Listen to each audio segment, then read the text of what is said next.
So voter theft today is happening because the election commission is captured, number one. The voter list is captured, number two.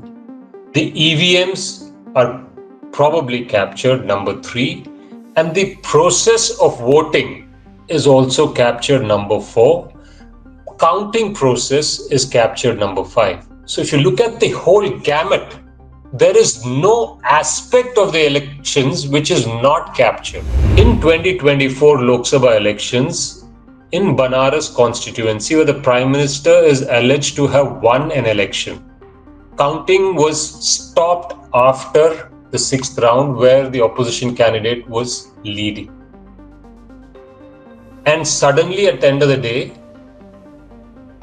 it is declared that the Prime Minister has won by X number of votes. And when we ask for CCTV footage to be shown to the public, they say that it's been destroyed. A vote chori sarkar will not increase jobs. A vote chori sarkar will not decrease inflation.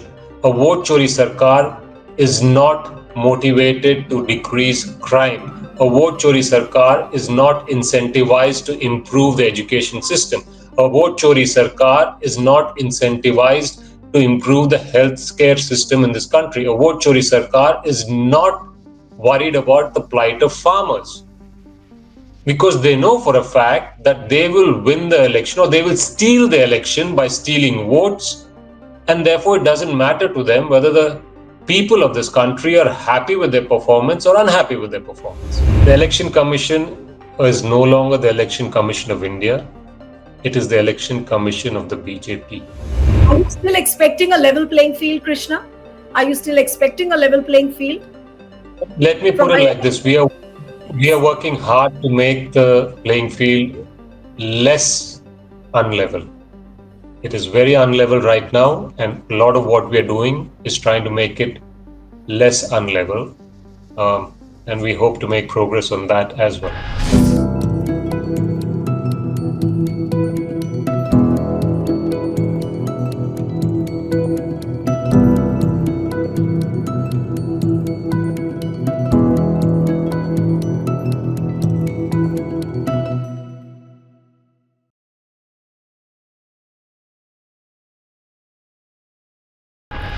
Hello and a warm welcome to HW News Network, your one-stop show, truth be told, for some engaging and thought-provoking conversations. Rahul Gandhi's Vote Adhikar Yatra has come to an end, and it's going to be followed by a big mega rally in Patna tomorrow.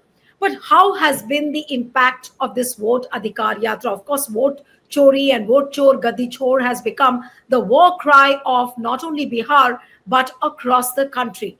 But is India Gadbandhan or the India Alliance really hopeful of winning the elections on this vote chori campaign? How will they sustain this momentum which has been gathered during the Vote Adhikar Yatra? I thought of speaking to someone very special who's been traveling along with Rahul Gandhi throughout this yatra. He has his nose and ears closely hooked to the Bihar ground. He is the Congress Bihar in charge and someone very close to Rahul Gandhi. Krishna Allavaru joins us on HW today. Thank you so much, Krishna, for joining. It's wonderful to have you on the program. And my first question to you, Krishna, is that you've been traveling with Rahul Gandhi for the last 15 days almost, and you've been in Bihar largely. And I spoke to you last during April when we met during the Bharat Summit.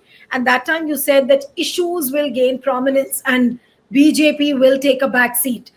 Now that I'm speaking to you after months and the way the Vote Chori campaign has gained traction, what do you really say? That is this going to become the most dominant issue of Bihar elections?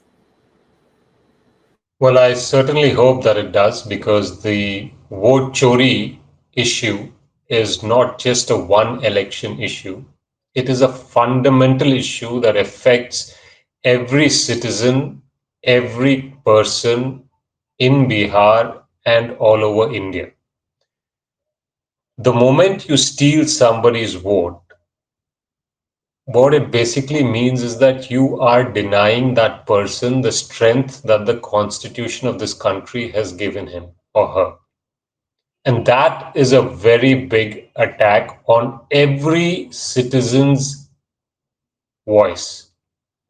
And we are very concerned about this because this has a tremendous impact on every aspect of this country, starting with the constitution, going to democracy, and every individual's right and every right of every individual is under attack. And therefore, this is an issue for us and for the citizens of this country, which we believe is not just an election campaign or a Bihar election issue. It is a much broader, much bigger, and much more sinister attack on the basic foundation of this country, on every individual's future. And therefore, for us, the vote Chori issue is a very important issue, and we hope that the country and Bihar take this issue seriously and fight it out till we get our vote back. So, Krishna, is this going to then become a nationwide campaign? And how will you unfold it in various states? Because everywhere, if there are complaints of vote theft, and it's everywhere, the basic formula is that BJP has been manipulating the voter lists or maybe managing the EVMs, we do not know. But how will you make this into a nationwide campaign? Do you feel that it has already begun, or you need to do more to build the campaign across the country? So, firstly, I think it's important to understand the chronology of vote chori. Vote chori is just not just an electoral roll issue. The Prime Minister and the Home Minister have started the process of vote chori a long time back. And they have done this strategically and systematically. They started by changing the process of selection of the election commissioner. The election commissioners used to be decided by the Prime Minister, the leader of the opposition, and the Chief Justice of India. So there was some semblance of check and balance. The process was changed. The Chief Justice of India was removed from the selection panel. The Prime Minister and the Home Minister and the LOP were added. Now, no matter what the LOP says, the moment the Prime Minister and the Home Minister have chosen a candidate, that candidate is going to become the election commissioner. So essentially, the process for selecting the election commissioner now ensures that the Prime Minister and the Home Minister can place a puppet or three puppets in those critical positions. That was the first major step to undermine the electoral process. Next, what did they do? They said that the election commissioners will not be accountable for the mistakes they make while in office. So essentially what this means is, first step, you put a puppet there. Secondly, the puppet has the audacity and a free hand to do all the omissions or commissions that you want them to do, knowing fully well that she or he cannot be held accountable after they step down. So the election commissioners are now brazenly doing what the BJP wants them to do. Further, what has been done is that the provisions of the elections and the rules have been changed to make it more opaque. They have brought in rules to destroy CCTV evidence. They've brought in rules to make the electoral roll less transparent, and so on. So this process has started a long time ago, has been overseen directly by the Prime Minister and the Home Minister.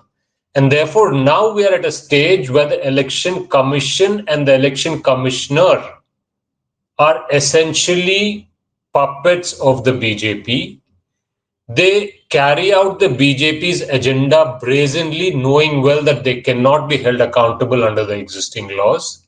And therefore, they're doing everything every day to make this institution less an independent constitutional institution and more an extension of the BJP. So what this has led to is a situation where there is no sanctity of the electoral roll to begin with. An extension of that is the electoral process has been undermined in multiple ways. So electoral roll is one aspect of vote chori. We have to see the bigger scheme, the sinister design in its entirety to understand that this is something that has been going on in this country under the direct supervision of the Prime Minister and Home Minister for many years now.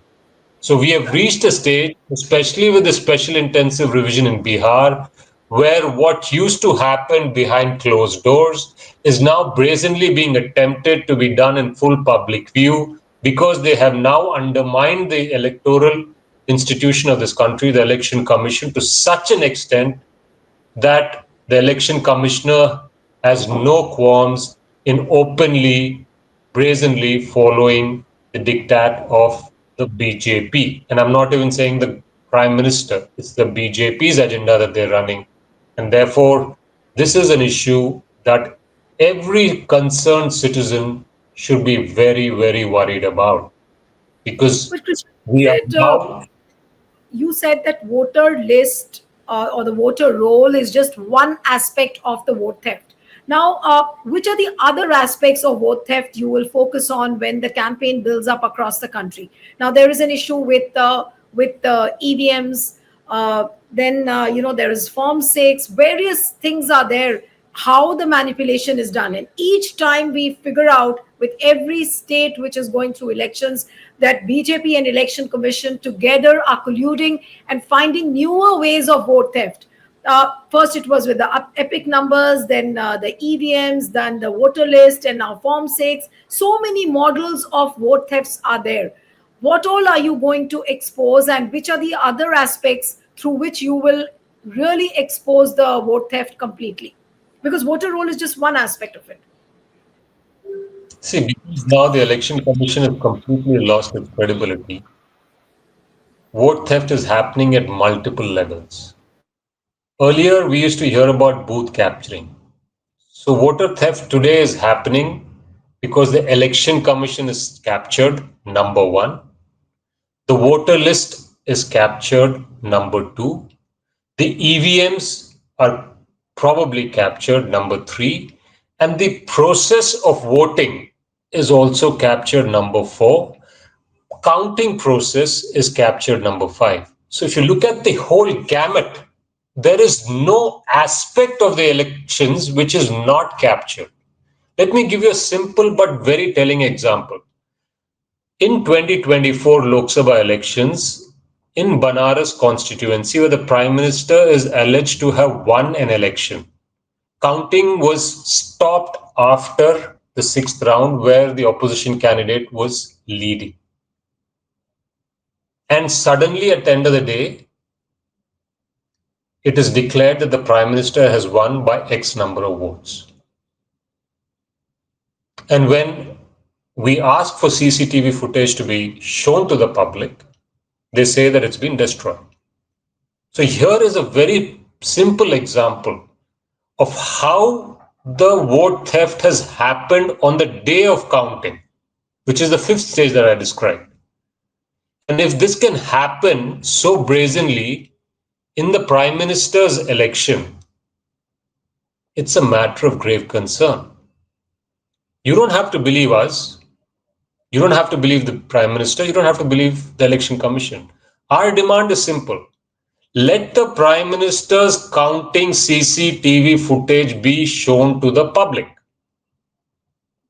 If there is nothing that has been manipulated, you would be willing to come and show it to the public. If you have destroyed that evidence, it clearly points to the fact that something major has happened, some big vote theft has happened, that you do not want to release the CCTV footage.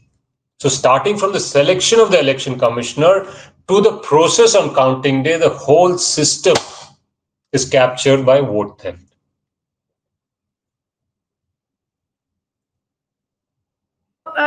Krishna, you explained that there are various steps to the kind of vote theft which has happened. But the big question now is that Rahul Gandhi now will return to Delhi, and of course he'll keep traveling during the campaign.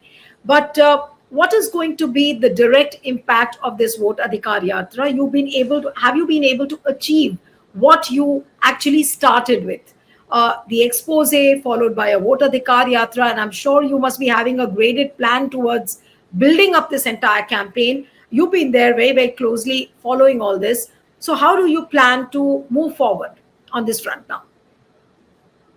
See, I think we want to move forward on this both in Bihar and the rest of India, because this is an issue that is not restricted to Bihar alone, and it's not an issue that's restricted to only the elections that are coming up.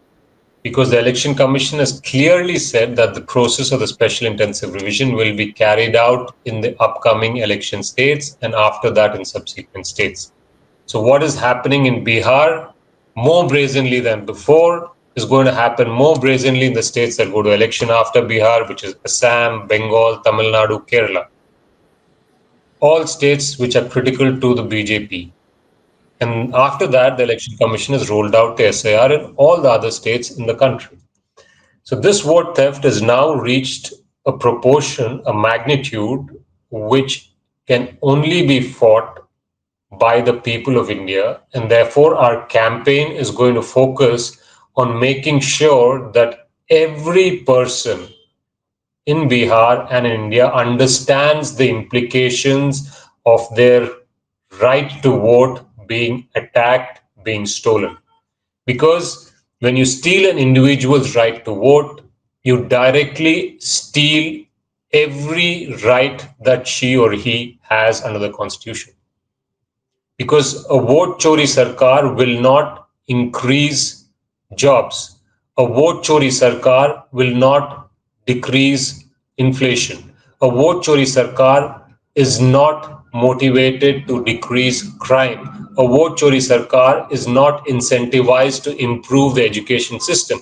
A vote chori sarkar is not incentivized to improve the healthcare system in this country. A vote chori sarkar is not worried about the plight of farmers, because they know for a fact that they will win the election or they will steal the election by stealing votes, and therefore it doesn't matter to them whether the people of this country are happy with their performance or unhappy with their performance.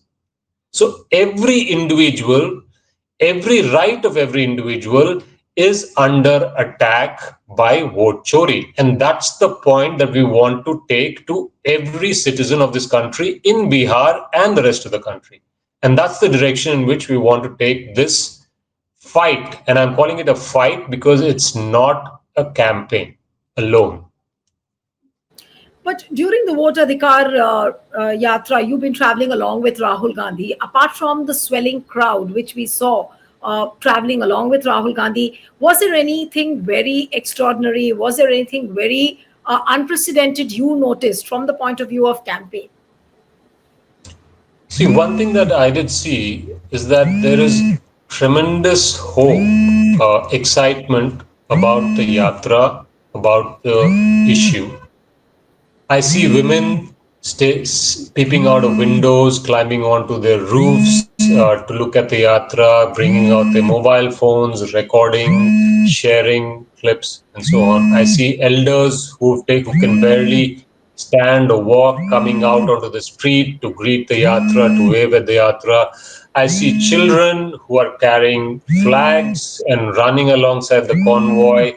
And what's been really amazing to see is that small children in different parts of Bihar, I mean, are saying aloud and are chanting literally, "Vote chor, gaddi chhod, vote chor, gaddi chhod." And I was saying in another place that there was a tea stall in the morning where there were some children around on the route of the yatra, and those children were spontaneously saying, "Vote chor, gaddi chhod, vote chor, gaddi chhod, vote chor, gaddi chhod." Now that really tells you that this is something which is catching on. And literally वो कहते हैं हिंदी में कि बच्चे बच्चे के जबान पे ये बात आ गई, मतलब it has come on to the tongues of every child in this country. And that's pretty much what we're seeing in Bihar. And we hope that this happens in the rest of the country, because this issue is so serious that only a concerted effort by every concerned citizen is going to bring things back on track.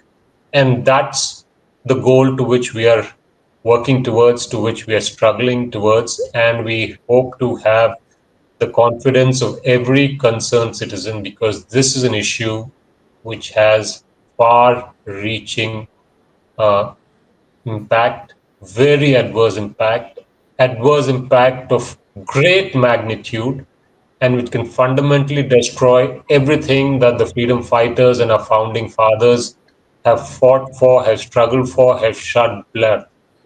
So everything that we've got since 1947 till date is at stake here. In I wouldn't be exaggerating if I were to say that we are almost at a stage where we are at a second freedom struggle today. But Krishna, you said that you during the yatra you found women coming out, children coming out, elderlies taking selfies and making a recording a clip, and there was a perception that Congress had lost the connect with the people.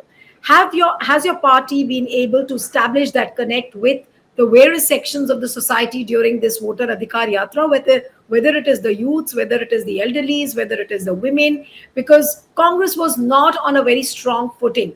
What do you think are the prospects of Congress now after this big expose which Rahul Gandhi has made, and of course this voter adhikar yatra, which you wanted to for like about 15 days?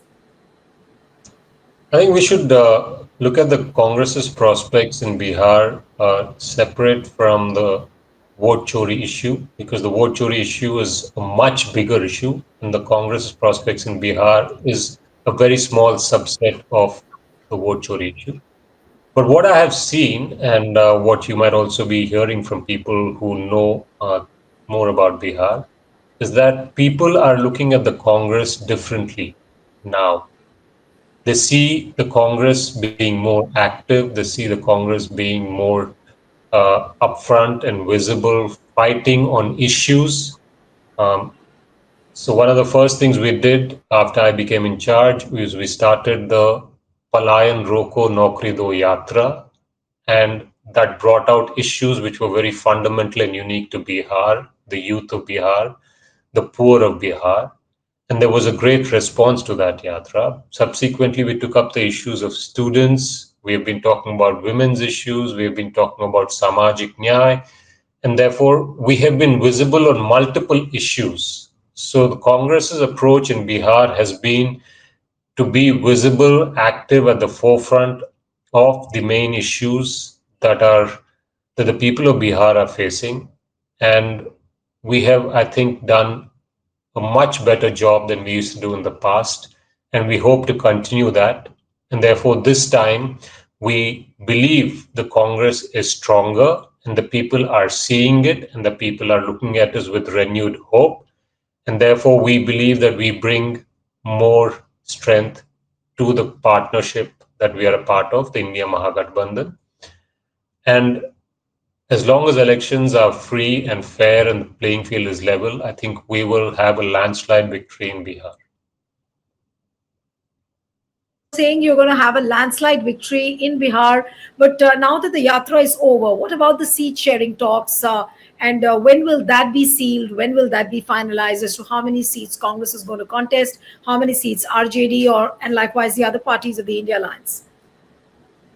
So the seat sharing talks have started some time back. We've had multiple rounds. We made progress. We've taken a little bit of a break because of the yatra. We will resume the seat sharing talks after the yatra. Because we have new alliance partners, I think the seat sharing formula will be different from the last time. Because when you have to accommodate new partners, everybody has to give up some seats. That's the only way to accommodate new partners. So we see some of that happening. The other thing that we see in principle is that we would like the seat sharing talks to conclude in a timely fashion. And finally, I think we would like to see a fair distribution of good seats and bad seats in a proportionate way among all the alliance partners. I think those are the principles with which we are working forward. So far, it's been positive, and we hope that we will do a good job with our seat sharing. You a short while back you mentioned about Varanasi. the Lok Sabha seat of Prime Minister Modi, and you said that election commission should show us the CCTV footage. Now, election commission is not ready to show the CCTV footage. Neither are they ready to reveal any kind of document, even if you file an RTI, like what Anjali Bharadwaj recently did about 3 days ago. And she asked for the basis of conducting the SIR in Bihar. She said she was asking that was there an independent appraisal or some kind of a study. Election commission refused, whereas inside the Supreme Court, their own lawyer, and in their affidavit, it was mentioned that they did an independent appraisal study on the basis of which they undertook SIR. Now, what would you really say to this? See, I don't think the Election Commission has a legitimate answer to a legitimate question. And that has been proven time and again. The example that you just gave is just another example in that direction. You give the Election Commission proof, you ask questions on the basis of the proof that you've submitted, and they go off on a tangent and don't address the basic issue. Like I've explained, the Election Commission has been systematically defanged, captured, and therefore they are not going to do anything that the Prime Minister and Home Minister don't want them to do. In fact, they've given up even putting up a semblance of being transparent or non-partisan. The Election Commission is no longer the Election Commission of India. It is the Election Commission of the BJP. And therefore, we're not going to see too much improving there as long as we don't change the BJP government. Rahul Gandhi, when he did the expose, he said that this was an atom bomb. And then a few days later, he was seen speaking to the reporters outside Parliament, where he said, "Abhi to picture baki hai." What I want to ask you is that how many more atom bombs are we expecting, and in how much time? Now, is this going to become a regular feature where Rahul Gandhi will keep doing exposes like these? You'll pick on a particular constituency. Which are the ones which you have in mind? Maybe in the first phase, would you like to share that? So clearly, there has been no dearth of exposes, right? It was an atom bomb, and I think it has demolished the credibility of the Election Commission like nothing before has. So beyond a point, I think exposes will have diminishing returns simply because when the credibility of the Election Commission has been demolished once, and now I would say that it's been demolished once and forever, we would like this campaign to move beyond exposes because multiple exposes are only going to demolish what has already been demolished. So we would like to move to finding solutions to restore the sanctity of the Election Commission, the election process, the electoral roll, and so on. And I think that's the direction in which we would like to take this struggle. But in order How for us to move... the sanctity? You are saying that let's restore the sanctity of the Election Commission. Now, as long as the appointment procedure of the Election Commission is so compromised, which everybody knows, you don't have a third voice actually. So how will you restore that sanctity? Is that not going to be a very tall task? So it is a tall task. I'm not underestimating the magnitude of the challenge that we are facing. Firstly, I don't think everybody in the country realizes the extent to which there is a capture and the systematic capture. So first, it is very, very important for us to make the people aware that this is not just a voter roll issue. It is a much broader, sinister, systematic undermining of the whole election architecture of the Constitution. And we have to convince the educated, the middle class, the uneducated, everybody before we can build up enough pressure for the government to be either removed or for them to change things for the better. So this is the direction in which we would like to take the vote Chori issue, the vote Chori struggle, the vote Chori fight forward. What about the EVM issue? Because I remember on the Constitution Day, Mr. Mallikarjun Kharge had said that let's take forward the fight for the ballot papers. Are you also going to step up the campaign for the ballot paper? See, I think the fight for ballot paper versus EVM is one sliver of the bigger fight. Okay. Because whether it's an EVM or whether it's a ballot paper, if the election commissioner's selection process is compromised, if they're immune to accountability, if the proof is destroyed, if voter rolls are captured, if counting procedure is captured, then just substituting EVMs for ballot papers is not going to solve the problem because it's just one part of a very widely captured, undermined system. So we have to restore the sanctity and the strength and the independence of the overall election architecture as was provided in the Constitution. And I think once we have the other places fixed, then we can get into this debate of whether election should be on ballot or EVMs, because as long as the other parts of the architecture are compromised, just substituting EVMs for ballots is not going to solve the problem, is not going to solve vote chori. That's what we firmly believe. You've been traveling across Bihar and looking at the swollen crowds which were rallying behind Rahul Gandhi. Many times, the crowd, the strength of the crowd or the scale of the crowd becomes misleading. And many times it has happened.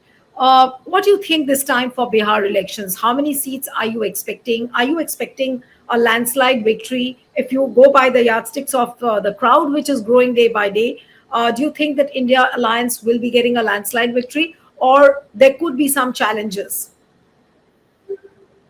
See, both what I'm seeing on the ground and what our data is telling us is that we are gaining momentum and they are losing momentum quite significantly.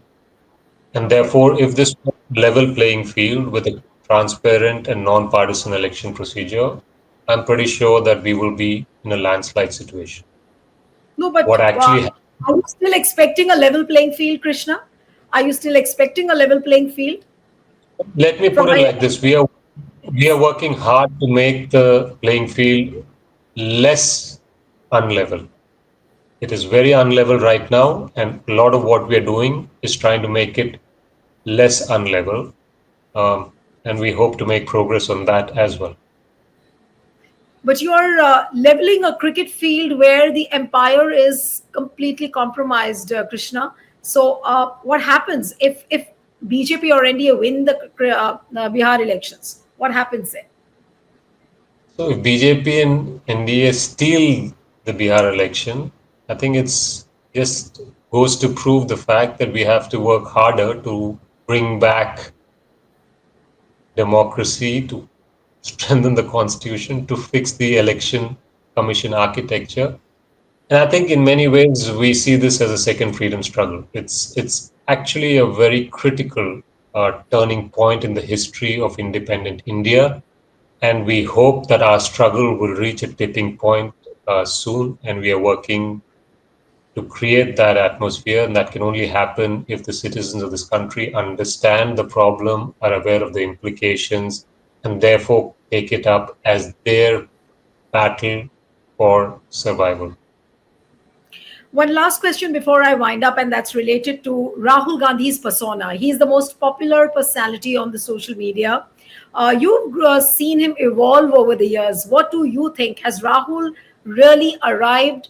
And is he in a perfect position now to become the prime minister? Because time and again, he's always juxtaposed with Prime Minister Modi, Rahul versus Modi. Has Rahul really arrived now? As a leader of the opposition, he's fulfilled all his responsibilities. What we do see happening is that there's not a single issue on which he's not taking the government head on. But many people feel that, Rahul is taking things head on, but the Congress as a party somewhere is lagging behind. So, how do you really see now Rahul's final moment as the Bihar elections are progressing and towards the Lok Sabha elections as the time approaches? I think Rahul Gandhi is someone who makes an attempt to walk the talk much more seriously than most other politicians that I have seen.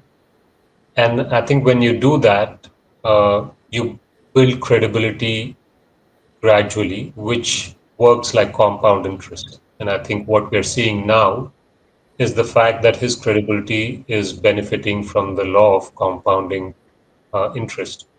The other thing that I think is that any person who walks the talk also has to have the courage to take on um, great enemies or bigger enemies or formidable enemies. And he has exhibited that. So his credibility with his courage, I think, has brought him to a place where the people are now looking up to him to fight their battles, to lead from the front. We see that increasingly because during the Yatra, one of the most revealing moments was that in Bihar, there was a more organic turnout and to see and hear Rahul Gandhi. And I think that was much more than we expected. And seeing that directly, day in and day out across Bihar, the last 2 weeks definitely shows that he is gaining traction, credibility in the minds of the public, and I think that's a good thing. And one last question, which is related to you. Are you also thinking of contesting elections? Of course, not from Bihar, but any other state you're thinking of? See, I think any political experience in a democracy that does not include electoral experience is limiting in its own way, and therefore, at some point, I too would like to get more experience. It's not something that I'm thinking very actively about, but I think it's something that I should at some point look towards. Thank you so much and wish you all the best, Krishna, for joining on the HW. Thank you. Thank you very much. Thank you.